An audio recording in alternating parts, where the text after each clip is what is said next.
Good morning, everyone.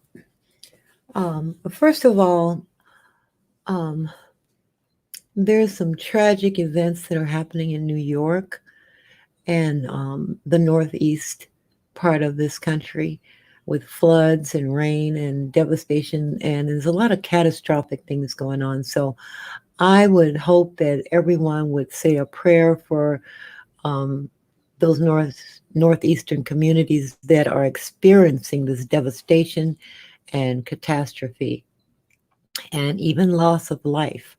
And of course, pray for those in Louisiana. I too have family in Louisiana. They're fine, but that didn't stop the worry. So we can say a prayer for all of them and pray that the storm doesn't wreak any more havoc on the people in this country, in the South and in the Northeastern states. Now, I want to talk to you. Oh, good morning, Scarlett.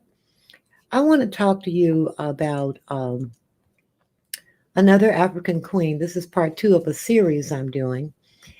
And her name was Queen Amina of Zaria, which is, by the way, present day Nigeria.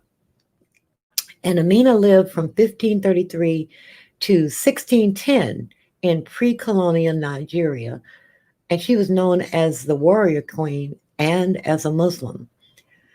Um, Researching little known Black African queens, because unfortunately, they are not taught about in American schools as European queens are, is helpful to us today because they had traits that we can not only identify with, but traits that we can benefit from and learn from.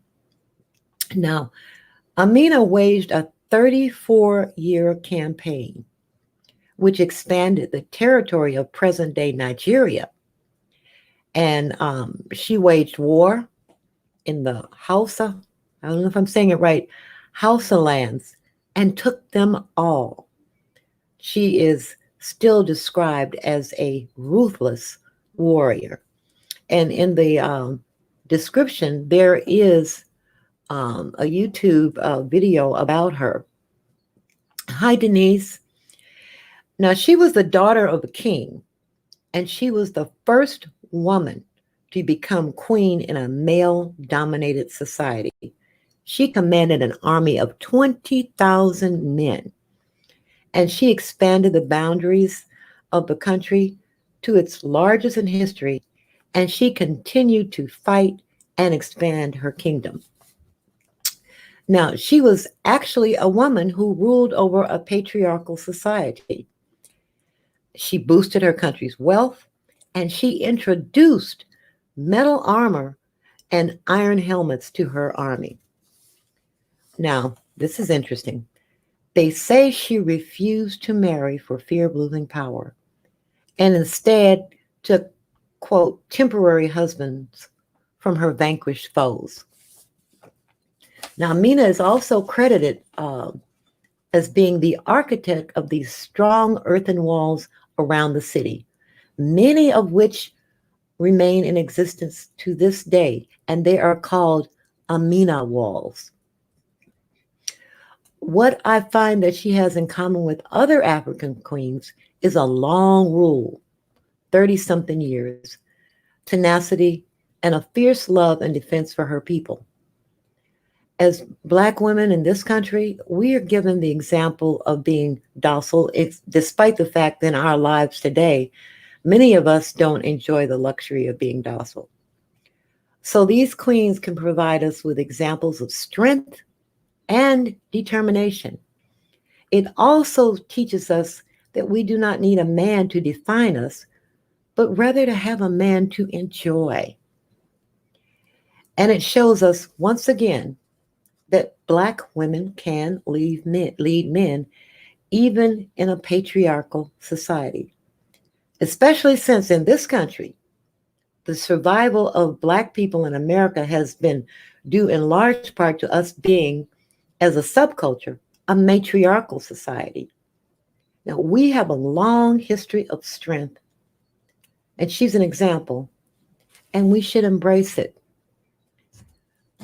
and see her as someone who should be celebrated in our history and taught about in our schools and learned about by our children.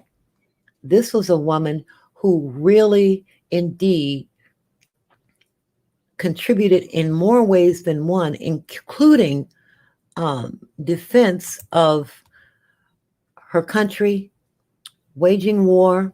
They say that when she was little, her grandmother saw her with a knife and she was holding it as a warrior would. Never let anyone make us believe in this day and age that we are weak. We are not. It's in our DNA to be strong.